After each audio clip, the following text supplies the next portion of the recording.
So I got emails from Tony Besbeck saying he would not be able to make it today. Caroline Cruz also emailed me to let me know she would not be able to attend. And Debbie's going to be a little late. So maybe give people a minute or two more to join us. And then we're going to jump right in with the Rethink the Drink presentation from HipCadip, and as well as the student health survey update. They're going to be at the top of our agenda because they have another meeting to get to. So we want to be respectful of everyone's time. Is that the student health survey, the Oregon Wellness Survey? Is that the, okay. They changed the name. So I don't want to get too much ahead of ourselves. I'll let Vikki explain. And okay. I want to respect the time of the people who are here. So let's just get started. Vikki. Hi, good afternoon. Hi, Tori. Hello, everybody. All right, I know people are still trickling in here. All right, so my name is Vikki Bulow. I'm the lead research analyst for the Alcohol and Other Drug Prevention Program, which sits in chronic disease prevention in the Public Health Division. And I'm here today with Rebecca Garza, my colleague, and we're just going to provide a quick preview and overview of the Rethink the Drink campaign.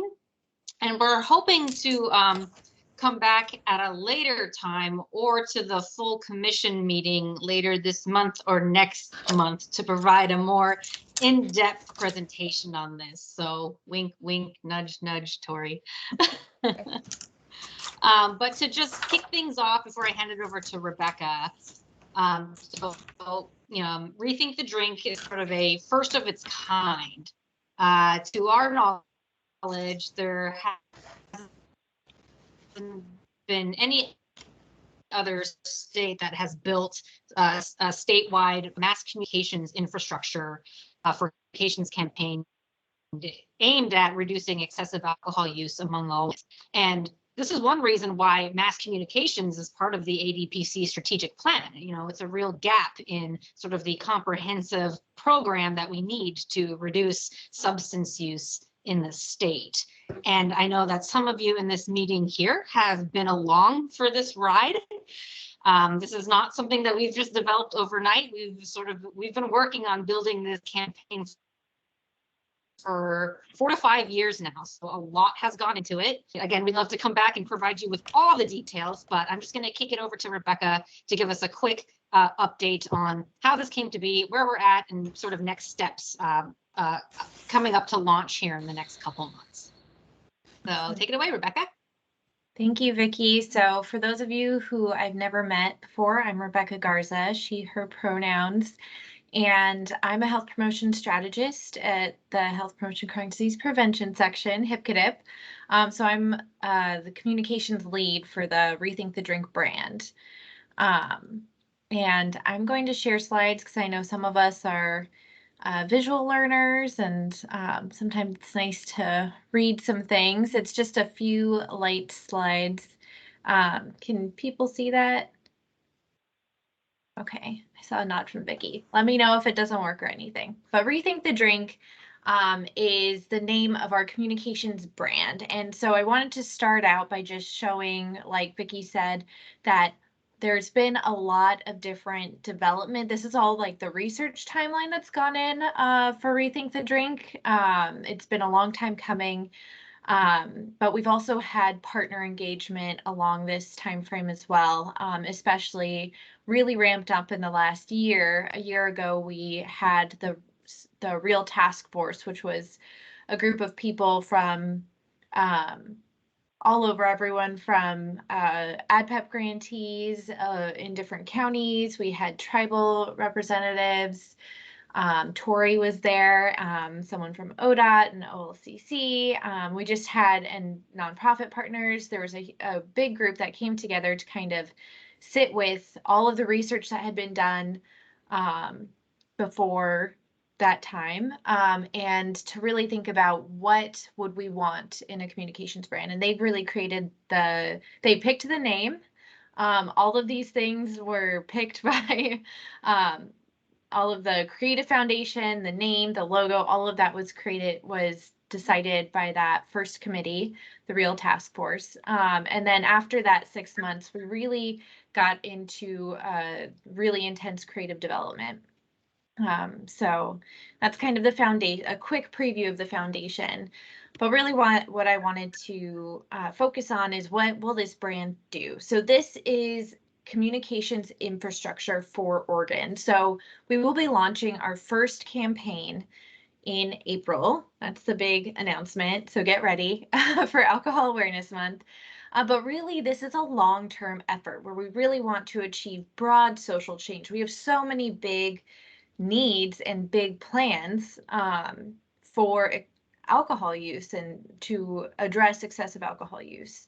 And we really need to invest over time in shifting mindsets in order to achieve change.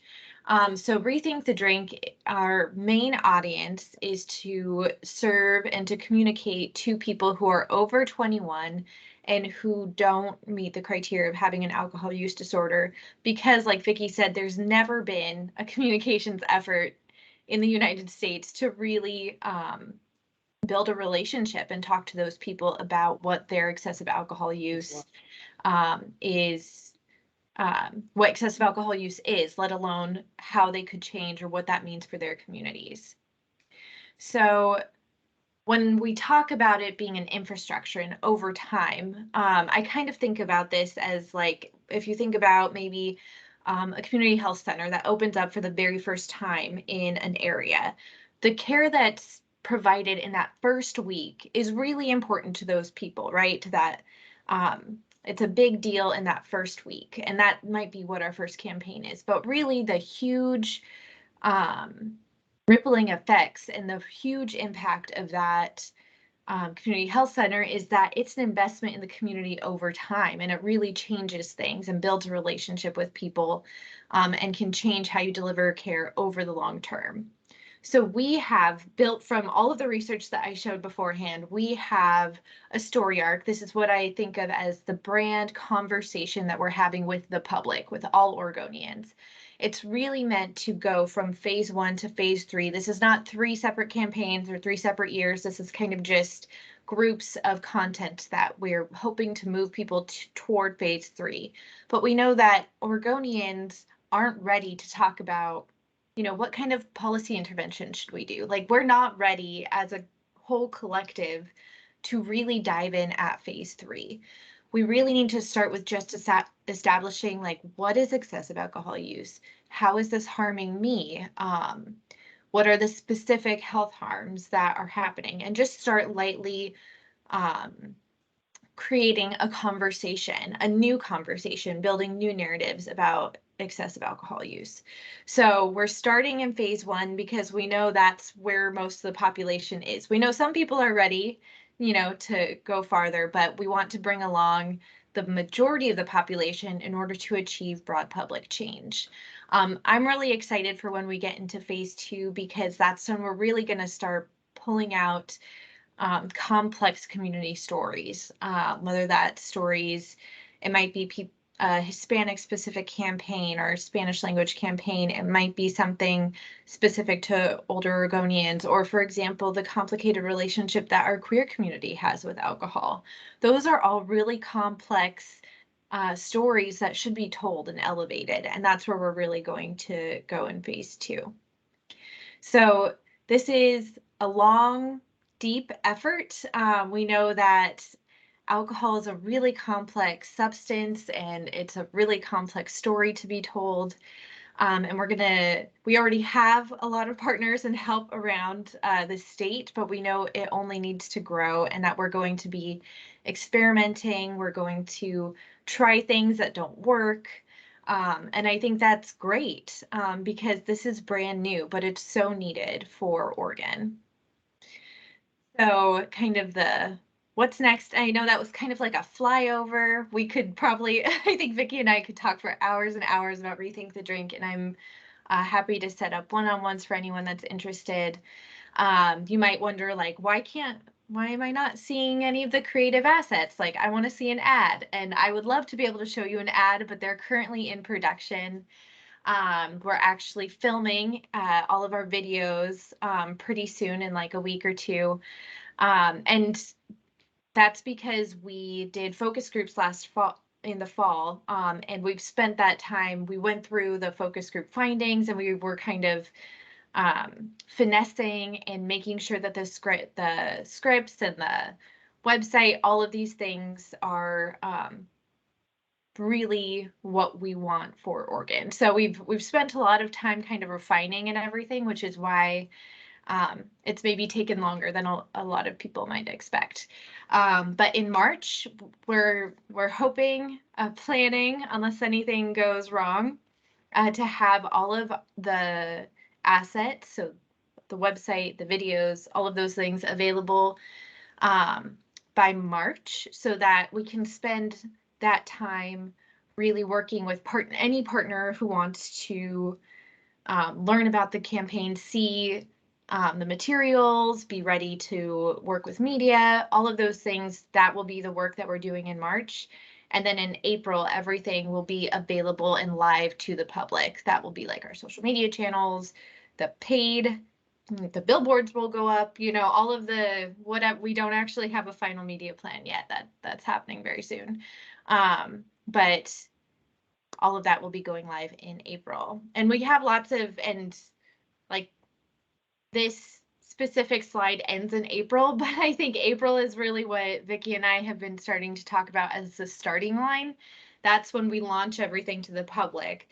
But pretty much as soon as April happens, we're going to be doing quality improvement. We're going to be working with partners to develop new content. We're going to start planning, if we have time and money, what the next campaign would be. So this is really going to be an ongoing effort. And it's really exciting, and I'm really excited to be able to share that we're at this point with all of you.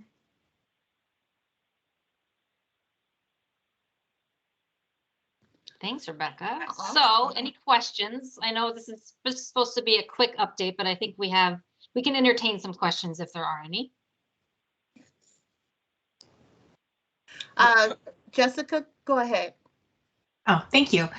I was just curious. I mean, it's a very catchy name, and I know that some committee work went into this, but there are quite a few different organizations and communities that already use Rethink the Drink, and I was curious how, kind of from a marketing standpoint, you're going to distinguish it or like increase its presence so that Oregonians know that this is the resource that we're trying to steer them towards, as opposed to some of the others that share the same name.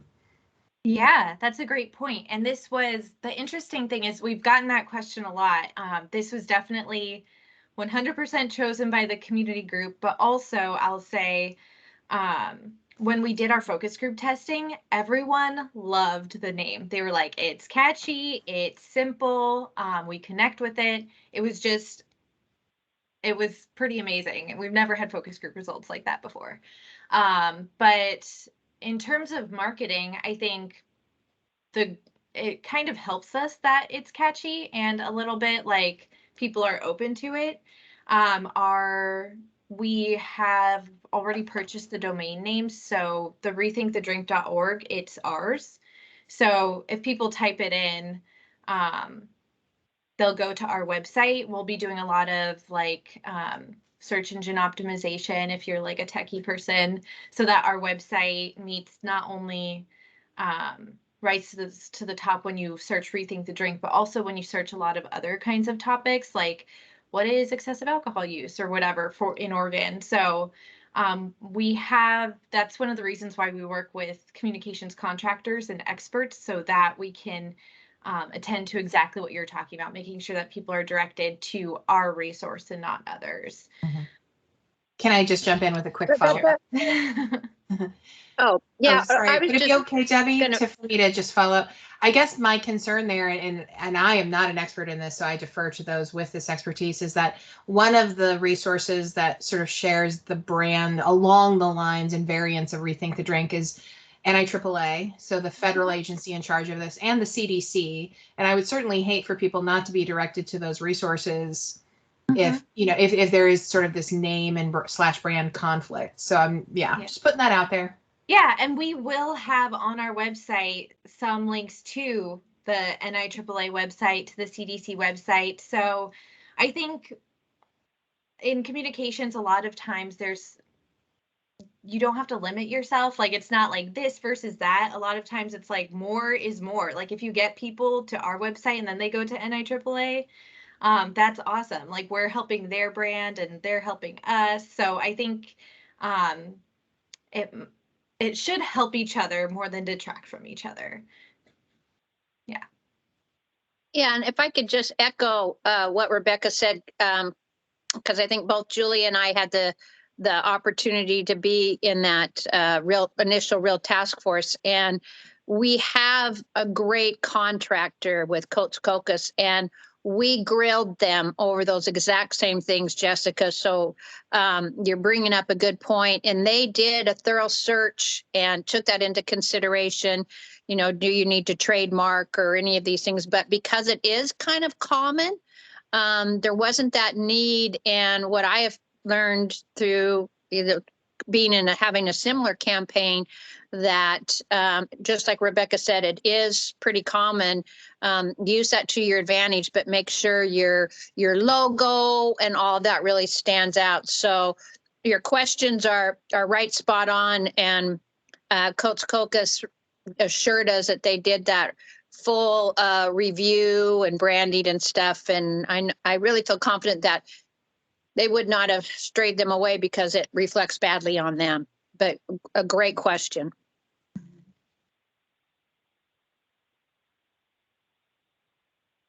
Any other questions? No, I see none.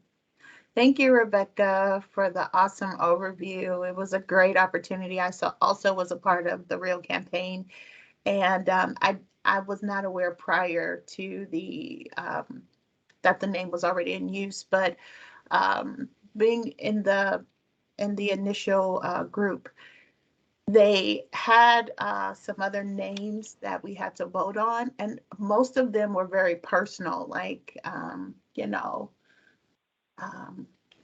regarding excessive drinking. And I like that the Rethink the Drink could be for an individual who may be drinking excessively, but it also could be for a community member. So if I'm throwing a party, I can rethink the drink. Even if I don't excessively drink, I'm thinking about my community. And so I like how it applied to so many different, people, whether personal or community-wise. So awesome. Okay. Thanks again, Rebecca. We appreciate you. Thanks, Rebecca. Thanks, everyone. Okay, so now, Vikki, if you could give us an update on that Yeah. student health, healthy teens, change the name. Yeah, I'll make some clarifications here in a second. Yes. I'm so far into this, it's all just like, yes, of course to me, but let me get a couple of slides up here real quick. Okay. All right, can we see a screen with a student health survey slide on there? Yes. Okay, good. All right, so 2020 student health survey. We're already at 2022, but this is the 2020 student health survey. I'm just going to give some quick updates here. Some background in history. So prior days, we had the student wellness survey and the Oregon Healthy Teen Survey, two different youth surveys that were done at the state level. They alternated years in the past. Finally, building up to 2020, we had done some work. We heard from school districts, we heard from administrators. There were some shifts into how OHA was organized. And what we learned was that schools were very confused about why there was two different surveys going on at the state level. So building up to 2020, there was a lot of effort done to combine the two surveys. So 2020 was sort of meant to be this first initial launch of a brand new survey called the Student Health Survey. And as we were beginning to launch the new survey, COVID happened. So it sort of put a wrench in the launch of this new survey, and I'll get to some of that in a second. But just the high level takeaway for now, the state and county reports with the 2020 Student Health Survey results are now available and posted online. It's healthorgan.org/SHS will get you there. School and district level reports have been provided to schools and districts. There is a online sort of depository platform, I think, in which schools and districts can log in and access the reports there. We're trying to build the same sort of system for tribal reports as well. So tribes should be getting their reports ASAP. I think we need to have some conversations with Julie Johnson before that platform goes live. But those will be protected and provided to tribal members with security and password protection soon. And the state and county reports are public information, so they're available online right now. So as I mentioned, as we were gearing up to launch this, COVID happened. So this survey was administered during a time of stay-at-home orders and distance learning. Prior, with the Oregon Healthy Teens Survey and Student Wellness Survey, those surveys were usually administered over a 6-week period in schools. But with COVID and everything going on, the Student Health Survey was actually administered anytime pretty much throughout the entire school year. So it sort of became like, okay, schools, please do this survey, and just whenever you have time is okay with us, right? So that was one.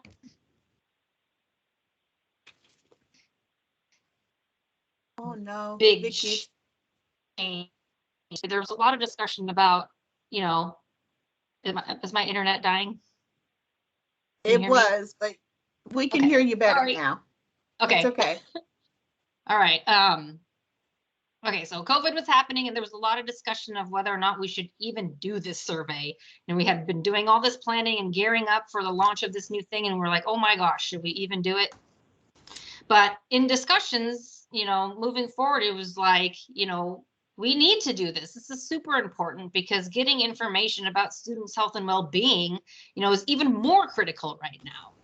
So the survey went forward, and again, lots of changes to the timeline, lots of flexibility, sort of playing things by ear as things were unfolding. But as the school year ended and data collection came to a close, of course, we started cleaning the data, putting it together, and as results were ready, we found some pretty interesting findings, I guess. So, with the 2020 Student Health Survey, there's some pretty big changes in substance use for alcohol, tobacco, and cannabis. And, to put that in the context, again, of the stay-at-home orders and distance learning, in some ways, this is not very surprising. So this slide shows kind of what we have seen in the past with Student Wellness Survey, Oregon Healthy Teen Survey, and now the new Student Health Survey. Because these are all completely different data systems, they should not be compared. These are not trends, so please note that, but I wanted to put them on this slide just so you can see how much of an impact COVID has had on some of our measures that we have traditionally measured, throughout time. So massive, huge declines in substance use. But when you put it in the context of students' lives at the time, it kind of makes sense, right? In conversations about is this data even usable? Is it true? Like what are we supposed to do with this, And I think there has been some concerns around the usability and whether or not, these declines are real. And I think it's really hard to sort of answer that question, because if we deem sort of this substance use data as it's not real, then we also have to throw in everything that's going on with students' emotional health and mental health at the same time, because we're also seeing increases in those issues. And you would think those are real too, right? So, data look really different for 2020. You know, as a state, we haven't really, you know, come out and said like, here's what you should use and here's what you shouldn't use. I really think that communities and stakeholders, you know, we need to take this data, understand it in its context, and just also know that the student health survey isn't the only data system that has seen wacky changes with the COVID pandemic. Every single national data source has struggled with, you know, data that are coming out now that were collected during the pandemic time. So this is not just a Oregon, this is not just a student health survey issue. Many data systems have a lot of limitations and caveats this year. Like, for example, you know, another survey that I know the ADPC uses a lot is the National Survey on Drug Use and Health, who also just released some data as well. But there's a big caveat there. They had to pause data collection for 6 months during the pandemic, right? And so the results need to be take that into account too. So, you know, it's you know, my sort of slide that I have here is just that, you know, what the data are showing right now are sort of telling the story of the pandemic and how the pandemic has impacted students' lives.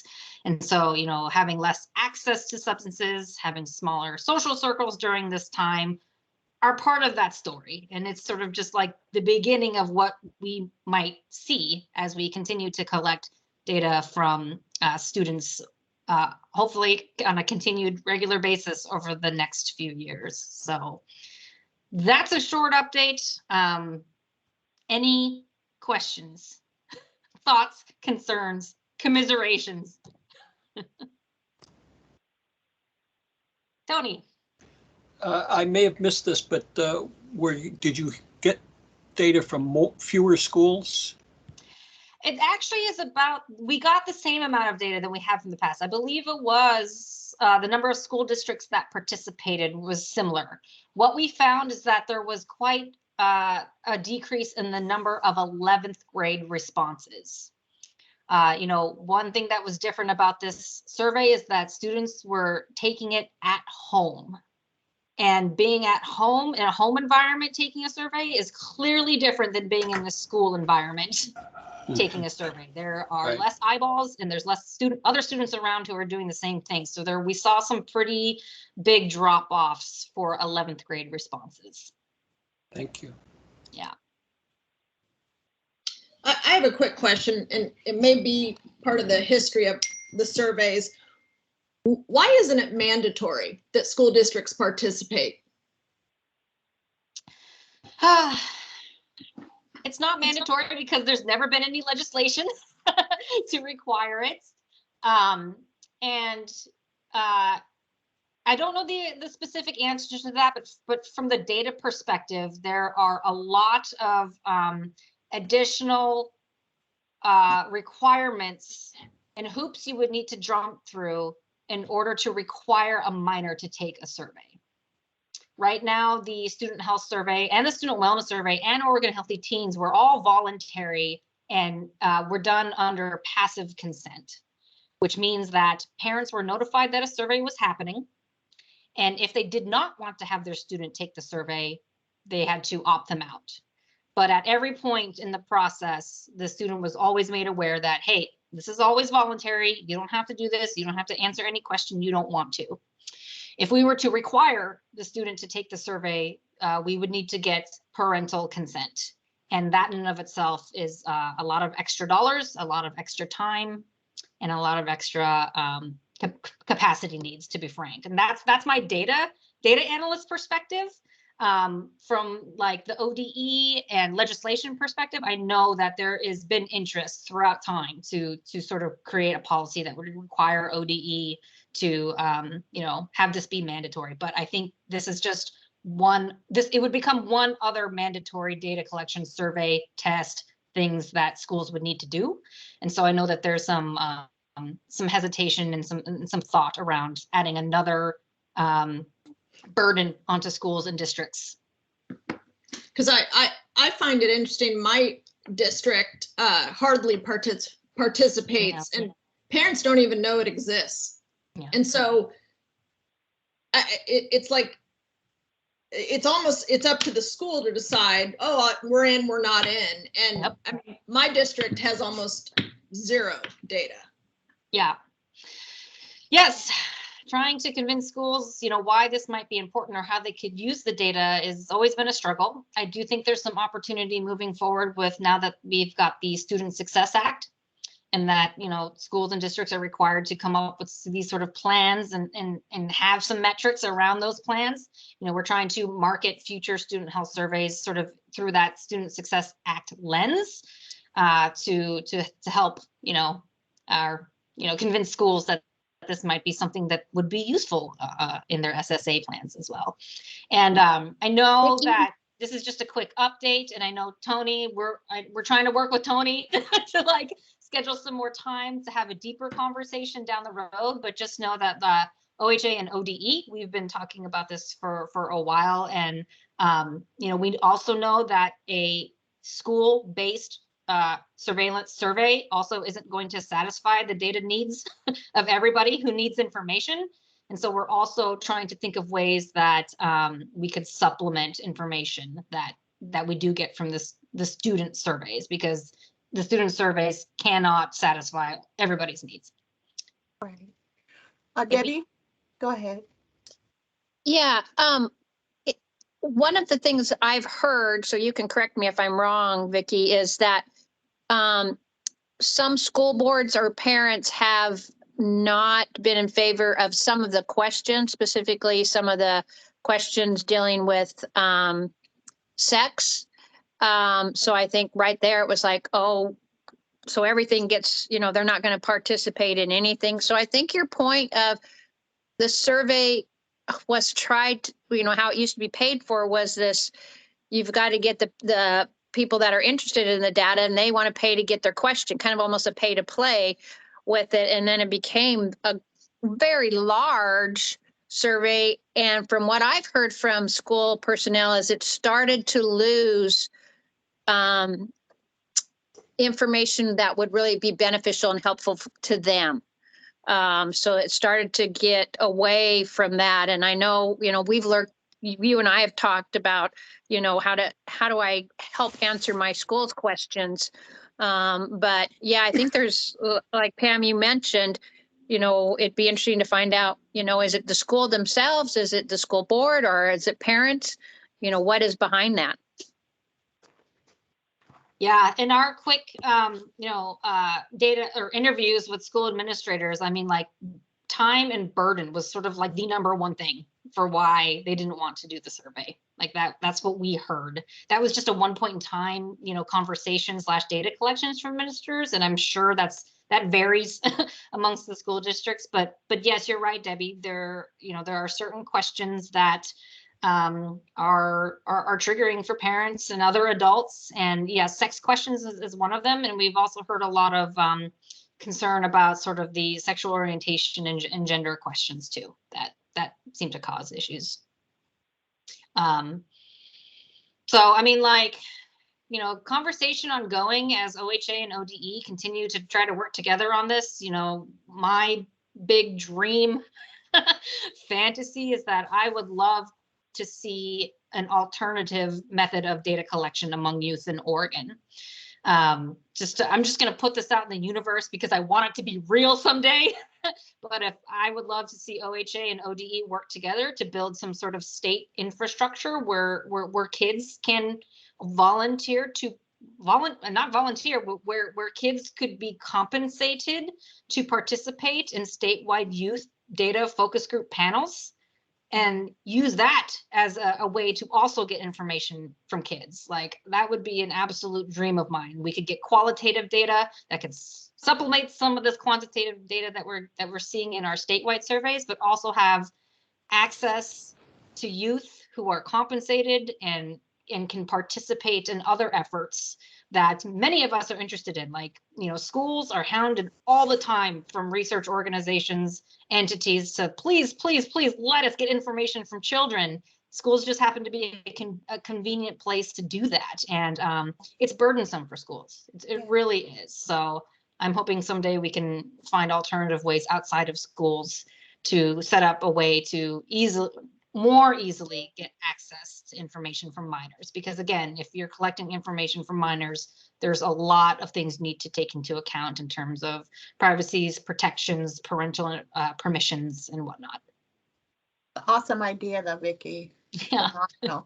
just throwing it out there. Go ahead, Tony. Yeah, I was just going to say, I look forward to the discussion we're scheduling about this, so I won't get into any of the issues, but I think everything you've raised is important. I think it's fair to say that the commission would very much like to see the data system strengthened. So I'll be interested in what ODE and OHA recommend and what you're trying to do, and hopefully we can lend our support to that. So thank you. Yeah. Well, we're Vikki, going- if Go it's ahead. possible, and I'll leave this all in your corner, because you and I talked about, this exact problem or issue. We've kind of come up with a hopeful solution that we're piloting here in Wasco County that fits into our federal partnership for success. And I can keep you in the loop as far as we have 2 school districts that have not participated in the student health service or survey for the past several years that are now like, oh yeah, we can't wait.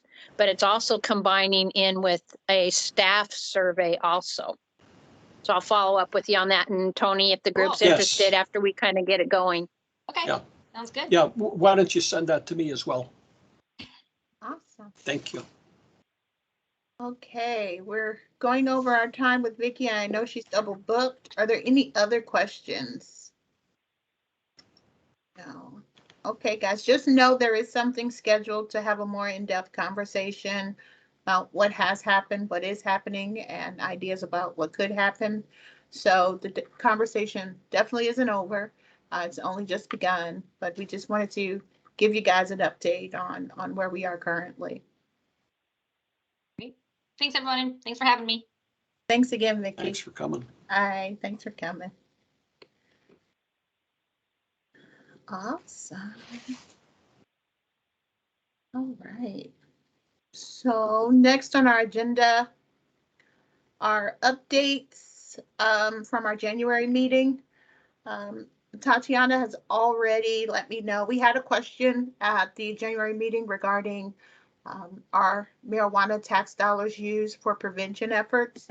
And Tatiana and I have touched bases between then and now, and it's a very convoluted answer. It's not just a yes or no. So at this time, we don't have it totally answered, but we did still want to put it on the agenda so that you guys know we are still working on it. Tatiana, did you have anything more to say about that or what you've uncovered thus far? No, it's just like you said, Tori. Nicole Corbin, who's my counterpart, HSC Behavioral Health, has been out on medical leave for the last 3 weeks. And so she's an important internal partner to help connect all the dots. I also want to just be really transparent. Our fiscal staff right now we're struggling with capacity. We have a number of vacant positions that we are not able to fill. And so I wanted to be honest with you that that's hard information for us to give you an accurate update. But it is a common question. It's a question that our grantees have asked periodically. And so I do have it on the top of the list, and we'll continue to monitor that and get that back to you as soon as we can. Awesome. We understand. Thank you for the update, Tatiana. So I think I have the next 2 items. I can deal with them very quickly. We have, we've invited people to participate in a meeting about the family interventions. I think I've talked about that before. The meeting isn't yet scheduled. I'm hoping that that can help us solidify a set of recommendations for how we can strengthen family interventions in Oregon. And that's all I'm going to say unless you have questions. The student health survey meeting is also being scheduled. Vikki alluded to it, and I think this is something that I hope we can get further in terms of making sure that that every community is getting the data that they need. So if you have any questions, I'm happy to answer them, but if not, we'll move on. Awesome. Thank you. Thank you. I think you have the next topic as well. Hey, So the next topic is the research briefs. These come from, essentially come from Kevin Haggerty and the group that he's working with. But it just got them, I think, yesterday or the day before. Has anyone had a chance to look at them? Yeah, okay. So I think they're an example of the kind of thing that could move the agenda on particular prevention issues. So I'd just be interested in a conversation about it in terms of your thoughts about what that implies for what we do. Questions you might address are, does Oregon have anything like this? Would such briefs be relevant to ways to advance prevention? What resources are available to produce such briefs? Can we adopt theirs for use in Oregon? We just take out University of Washington and all that stuff and put our names on it. Maybe they'll sue us, but we'll work that out. And what topics might we have briefs on is, I guess, the last question. I just open it to discussion, and I hope everybody would give me some input on that, and hopefully Tori will take notes on that. Oh, good. Okay. So I do have Paxsticks, if you remember Paxsticks, but anybody?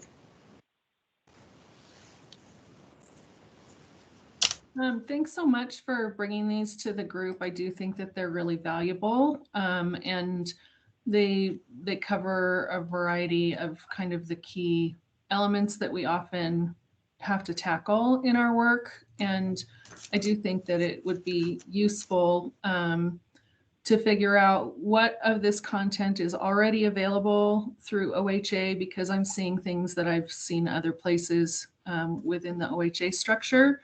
But having them, put together in an easily accessible tool is useful. I also think that it's a starting place. It's not gonna solve any issues for us. It's simply compiling content in a few places to keep looking at as a reference. And we probably need additional tools and research as well. Mm-hmm. Thank you.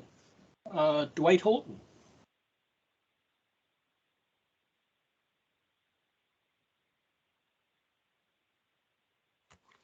Sorry, Tony, I don't have anything to add. I do want to say I'm super excited about the upcoming statewide conference. I think that's going to be a great opportunity. I've missed that so much over the past 4 or 5 years as a place to swap ideas. And so I'm really enthusiastic about that. And I'm wondering, Tony, if we, I know on our priorities list, we talked about kind of going back, and Dr. Richardson, good haircut, by the way, Reggie. I saw that this morning. You look sharp for your testimony, buddy. Reggie did a great job testifying this morning. But if it's part of our purview to go back and look specifically at the prevention components of the strategic plan to act as a funnel or a prod on implementation, if that would be a priority for us, that would make sense to me. Thank you. Debbie Jones.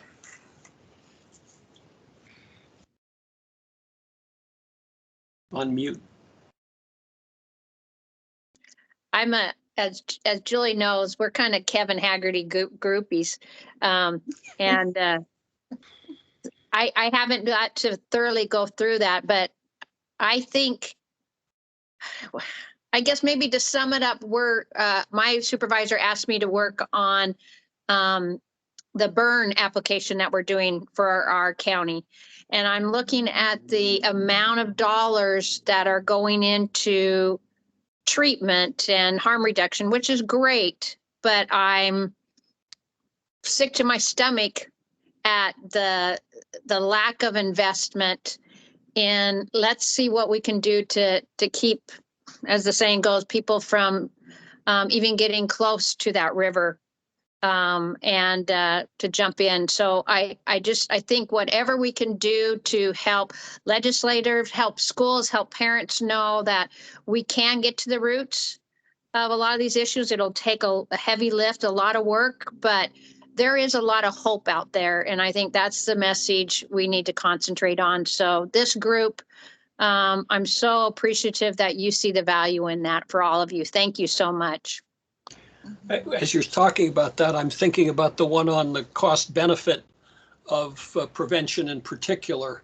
And I was looking at that in terms of educating local community leaders, not just people who work in prevention, but, you know, general community leaders, and understanding that. I think that could be very powerful.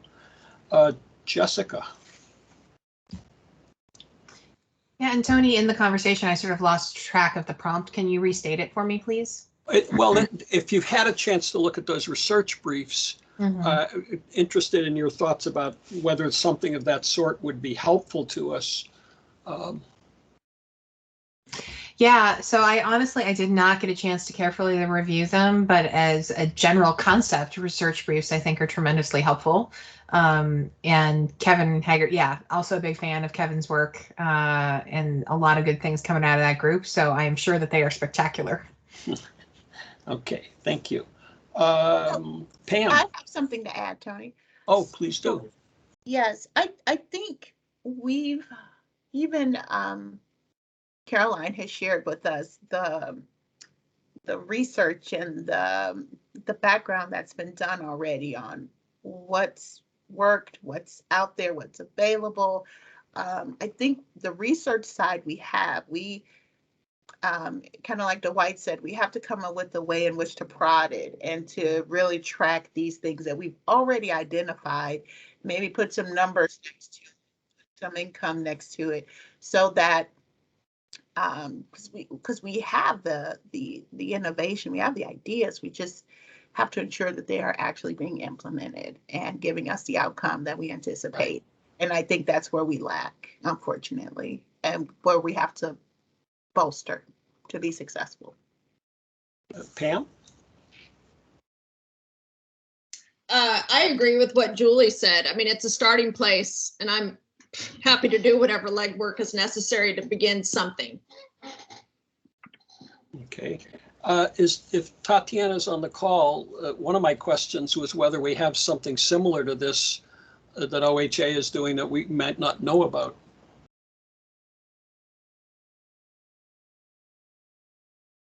I think we lost Tatiana. We may never know. Okay, so is there anybody else on the call who'd like to comment on this? Tony, I didn't want to comment, but I think I realized why I did not review the briefs, and that's because when you sent an updated agenda, I just deleted the prior email because I was like, oh, that has the old agenda, and not realizing the briefs were attached. Would you mind resending that to me, please? Not at all. I'll resend. Thank you so much. Okay. Hey, Tony, I'm sorry. I was standing in the post line and just couldn't get back into my phone. Oh. So, yeah, I apologize. I think that's part of what we're trying to do, right? That is this work around the implementation of the strategic plan and trying to lift up prevention as part of the continuum of care. And so I don't want to put all my hopes in the symposium in March, but it is a really important crossroads for Oregon. I think it is going to be an opportunity. There's a lot of pent up energy and need to have these conversations about what is the prevention infrastructure that can best support local preventionists. And so, we don't have the perfect system right now. And I think that's what's exciting about the work we're all doing together. And, I think the prevention symposium in March will really help to elevate what are the key priorities for the prevention community. How do they align with the strategic plan? What is the infrastructure we already have in place? And then what do we need for new resources to really maximize it? So I guess my answer is we're in the middle somewhere. Yes, hopefully it will come into better focus. So unless somebody has something to add, I'm going to suggest we go to the next item. Is that okay? Actually, I'm going to combine that with the prevention symposium. Dr. Richardson and I have had some very preliminary discussions about all of this, but I have found myself thinking that one of the ways that we could strengthen prevention would be to bring all the people who are working on prevention together through social media in an informal way. And I think that the prevention symposium, I don't see that as a culmination as much as a starting point where people are getting to know each other. Hopefully they're going to go to that meeting and say, yeah, this is good. There's a lot that can be done in prevention. There's a lot of good things happening in prevention already. Where do we go from here? If you took one of those policy briefs and you had a county or a community that was concerned about reducing access to tobacco and alcohol, that policy brief would be just the kind of thing that they would be interested in. Though I would agree with Tori that it, from a policy brief to a community actually doing that would take some work. But I'm not sure that we should only think of this as a kind of a top-down thing. People working in one county who get some success with something, if other counties know about that, they can use it too, so that these things can spread in a sort of flat way as well as top down and bottom up. So one of the things that we've talked about is the possibility that we could have people at the end of the prevention symposium answer some questions about their views of it, that we would then collect those questions and feed them back to people subsequently. So I'm interested in your thoughts about some kind of prevention network and surveying of attendees. And so let me just open it to discussion and see what you think about any of that. We need to identify concrete steps to take. So I'd love to jump in. I'm a co-chair of an addiction prevention section of the Oregon Public Health Association. We have about 70 dues paying members and a distribution list of over 150. And so I think the network is available. We wouldn't have to recreate something. And there's definitely opportunity for more people to come into that existing structure. It's part of a professional association, so there may be a need to provide some kind of support for those who are not working in prevention but want to stay abreast of prevention initiatives. But certainly I think that that is a great starting place. There's already a number of people involved. There's a variety of committees connected to that prevention section, and it's a pretty active group. Of the OPHA sections, it's one of the larger, more active groups. And do you use social media? Do you have a listserv? How does that happen? Yeah, there's actually a Facebook group called the Super Preventionists, and any of you are welcome to join that. We also have a twice a year newsletter. The newsletter is just going to be coming out this week, actually. So any of you that want to receive that, just let me know. I'll put my email address in the chat in just a moment. And then we have a number of different ways that we convene. There's a connections committee, which has been dormant for the last couple months, but its intent is to do connections between preventionists that are working in the field on a day-to-day basis. And so there's a committee that is convening people around different topics. One of the topics that we're convening on right now under the Connections Committee is appropriate wage compensation for preventionists. So that has been in place for the last couple months. There's a learning committee, which is focused on ensuring that there's educational opportunities for preventionists to prepare for the Certified Prevention Specialist exam. And we just voted in January to relaunch a training cohort that will start in the fall for CPS preparation. And we just decided this week that we're going to launch some type of a committee that's focused on advocacy and things that have to do with system change and policy change, elements that we know are important, especially when we look at these briefs that you shared with us, access and promotion. can often fall into that arena. So that's a committee that's been dormant for the last couple of years due to lack of capacity, but we have some new folks that are interested in restarting that, and that will be launching in March.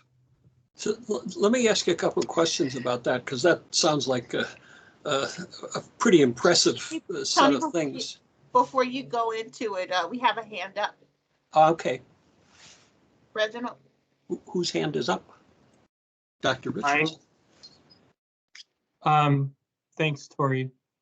So a question about the group you were just describing.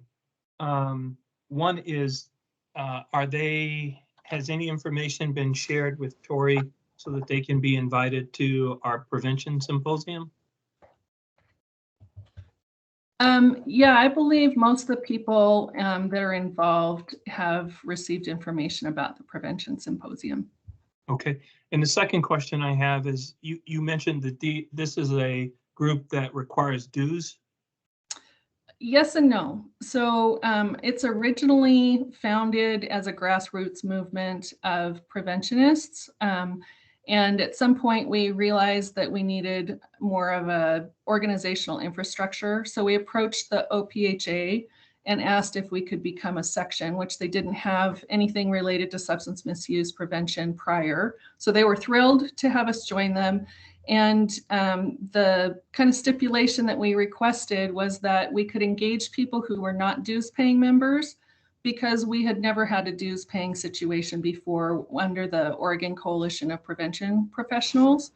So they agreed that that was acceptable. So our committees can have non-dues paying members, our events can have non-dues paying members engaged. And for those who are making decisions and voting on things related to the section and our efforts, those people who are voting need to be dues paying members. So that's where we have like around 70 dues paying members right now. And then this larger listserv that's over 130, 150. I can't remember exactly which. Okay, thank you. Tori, Dwight has his hand up. Dwight. Mute. You're on mute. I'm coming. I took my hand down, but I didn't demute. Sorry. Got my priorities screwed up, which is not uncommon. I am coming back to an earlier question, which is the action items. What action items should we be looking for out of the prevention summit? I think the thing I would like to grill this group on most is to know what they think we can be doing, both as a commission and as a state, to better support and reprioritize prevention.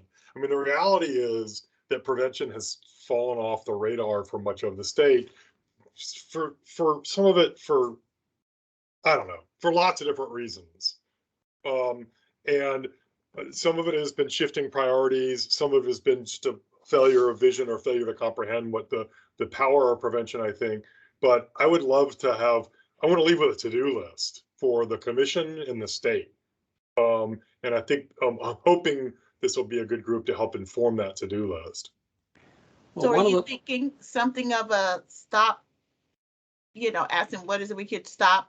What is it we could start? What is it we could expand on? Is that? Sure, yeah. And Okay. Tora, I love doing this kind of stuff in a pure brainstorming session. Exactly. And maybe you want to structure it into groups so that people can gravitate towards their areas of expertise and do it. But maybe just do it in a big room. I mean, I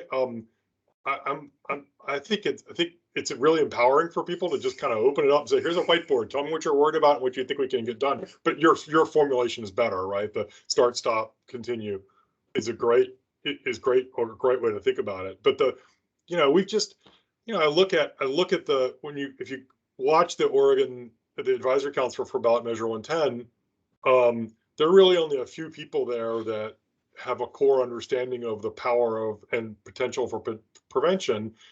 And it just, I am 100% pro harm reduction. It's a component. It's got to be a component. It can't be the whole game. Right. And we've got to figure out in the state how to do both and not one or. And I don't think we're there right now. So I think we'll hear that from this group is what I'm getting at. So we asked people to brainstorm, what do you think could be done to strengthen prevention in Oregon? And, you know, we're going to have limited time, but we're going to have enough time for us people to answer that question. But then we could take those answers and organize them a bit and get them back to the group and ask them to, you know, give us, you know, which of these do you consider the most important things? I think that begins to strengthen the network of people. I think it's an excellent idea. Debbie, go ahead. You're on mute. Debbie, you're on mute. Yes, gosh, darn it, you'd think after 2 years.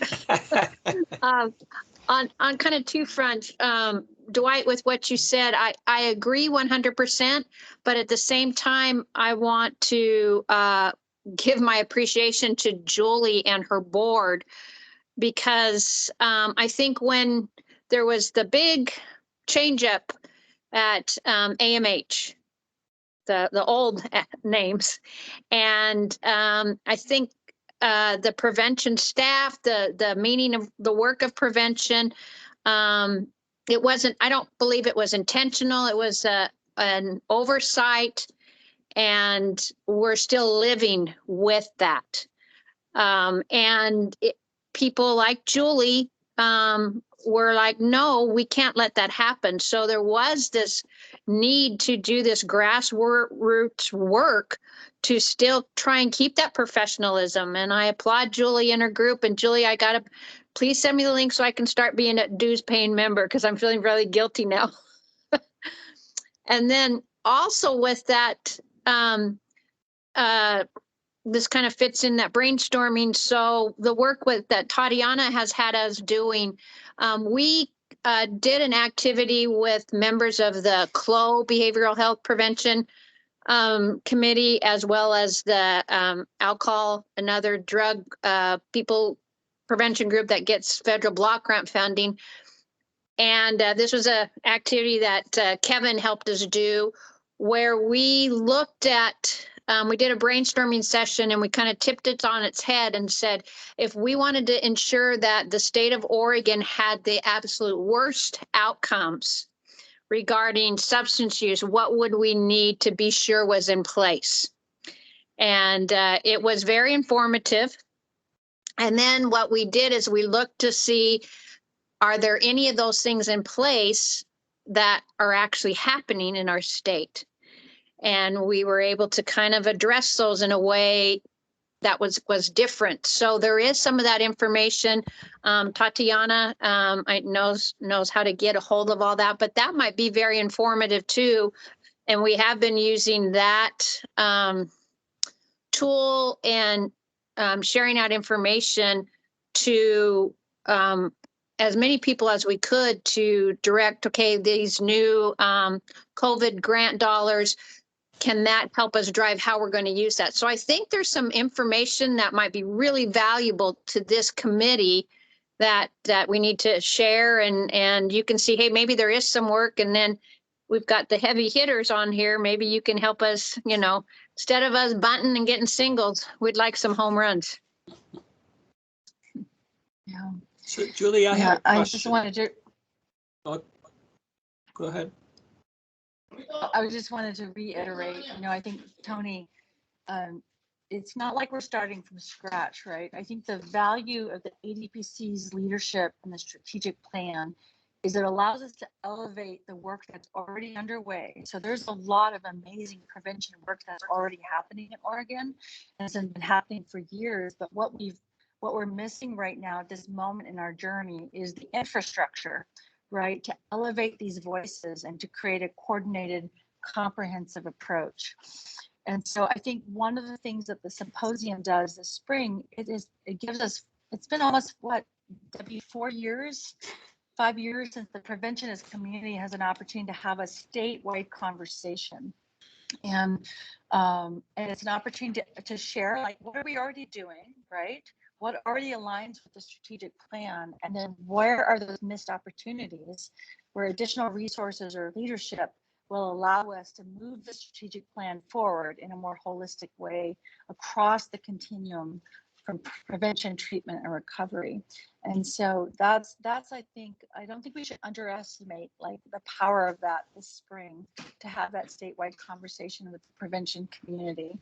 That's going to give us a chance to do a very high level, like what's already really going well, and where are those missed opportunities, and where additional resources can really help elevate the work.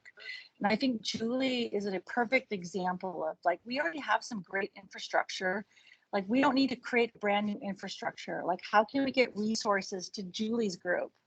Maybe it's not the state taking the lead, right? Maybe it's getting resources to other coalitions that already have some basic infrastructure to bring people together, and we support them. I think that is really in line with our goals around equity and community engagement. The state doesn't always have to be the one in the driver's seat. And so maybe our role is, let's get resources to groups like Julie, so she can be, and her partners can be the leaders in this work. And we're the backbone behind the scenes, really supporting them and to lift them up so that they have the resources and infrastructure to align with the ADPC strategic plan.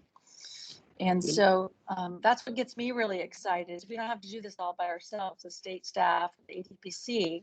The power is in the collaborations and the partnerships. And so I think the symposium will give us it's been 5 years since we've had that chance to give that overall look and snapshot of where we are right now, and to get everybody moving in the same direction of like, wow, we actually are doing some really amazing things, but with more resources, we can do even more. And that coalition and that community organizing and that ability to mobilize the prevention community, I think that's going to be our, that's going to be our superpower here in the next couple of years. Making sure that prevention is really more elevated in this work and more visible. As you're talking, I'm thinking it would be useful to have a database of all the components of that infrastructure. And I think you're right about finding groups that are already working and supporting those is one avenue. Julie, I wanted to ask you, I thought you said that it mentioned a group of prevention professionals. Is there an organization that I don't know about? I guess that's what I'm trying to say, is that the Oregon Public Health Association has special interest sections: environmental health, nurses, epidemiologists.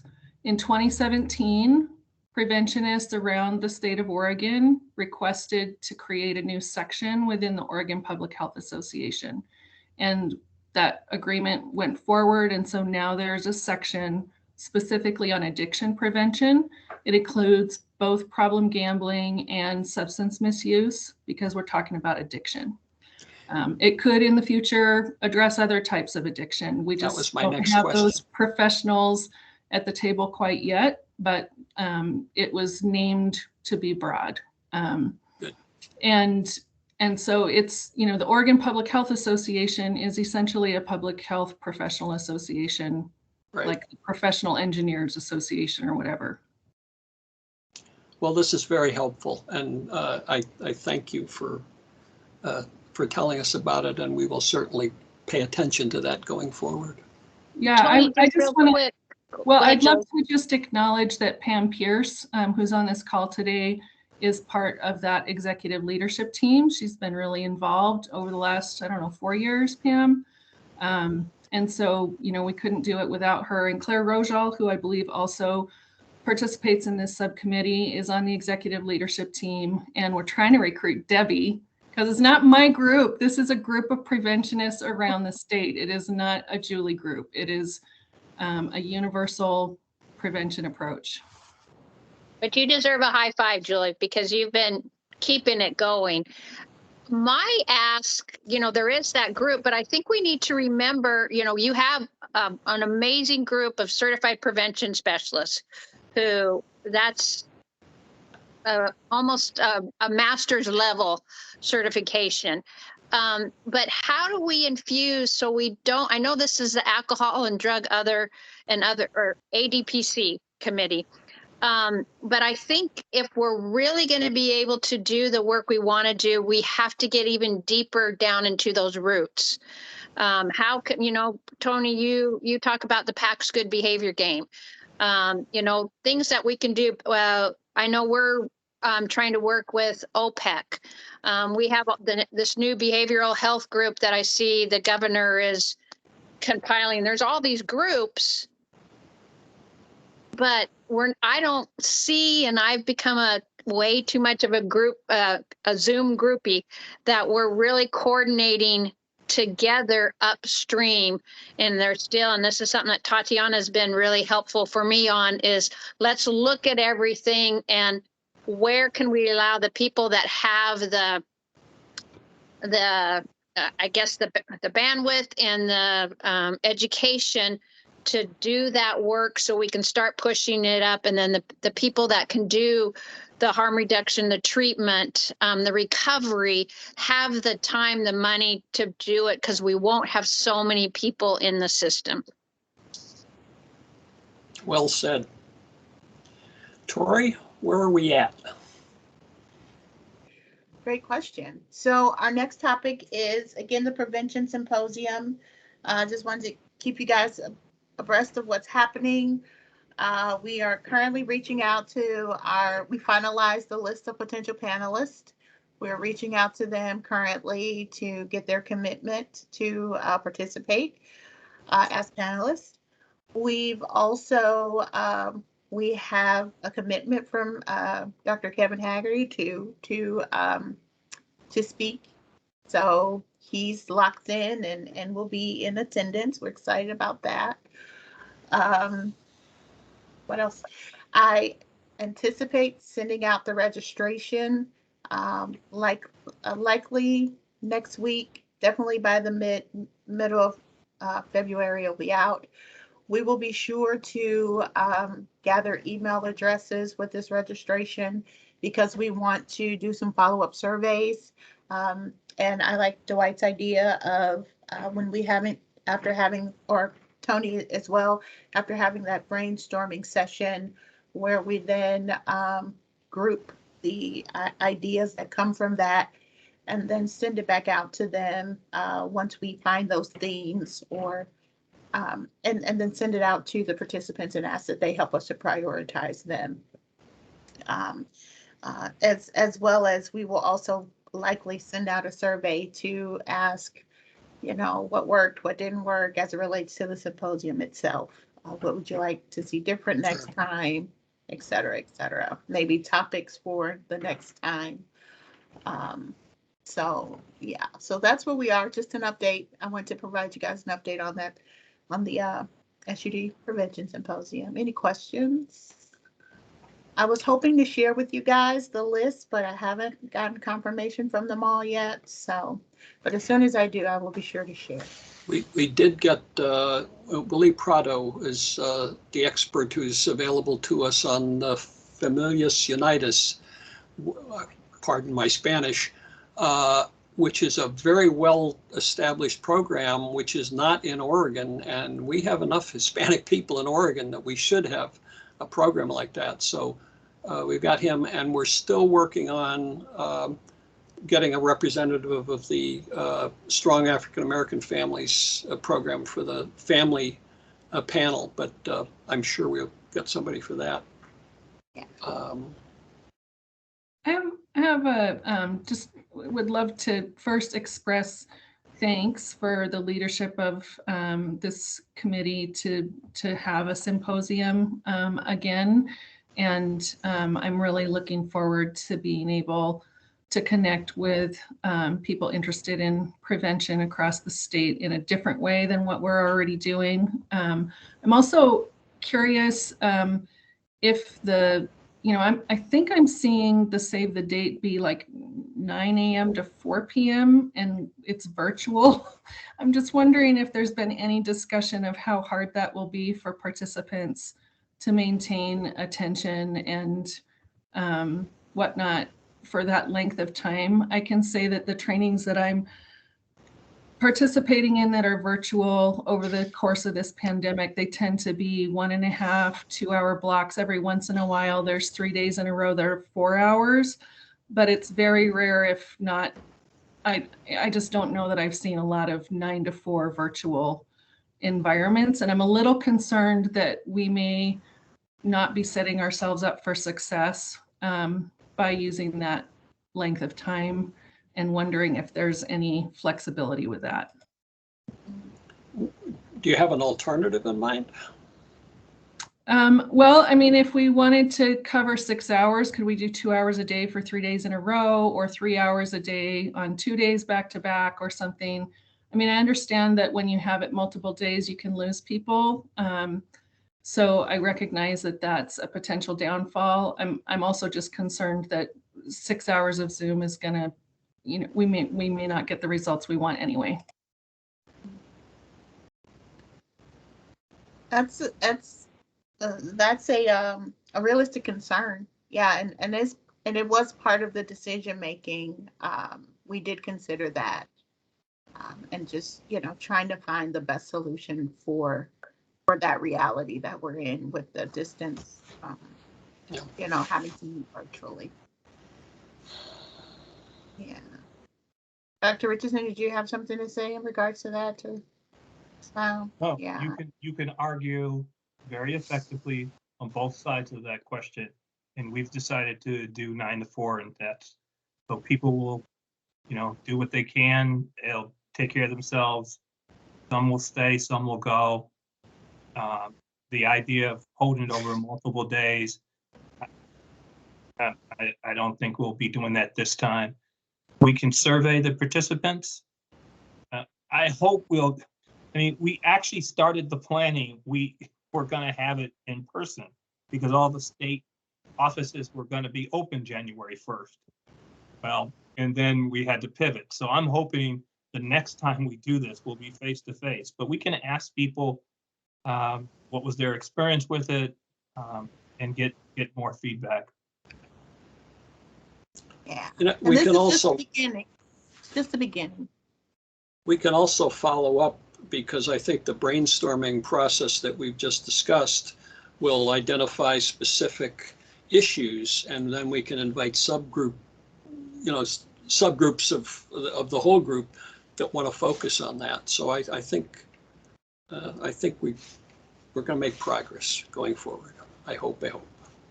So. And hey, Julie, maybe the super preventionalists could do some unique, entertaining little 10-minute breaks in between. Yes. You know, that's not my superpower, but I'm sure other people could weigh in with that. You're one of them, Debbie. The Society for Prevention Research and the people at SDRG had a lot to do with this, created the Mothers of Prevention Band. And they had the second night of the conference, they would have this. And I'm going, these people are really into prevention, except the prevention of deafness, because this was the loudest band you ever heard. Some surprisingly skilled musicians among the prevention scientists. Huh? So are we done? Yes, we've touched upon all the topics we wanted to. Just wanted to. I don't know if we have any buddy here from the community that has any questions. I don't see any. No.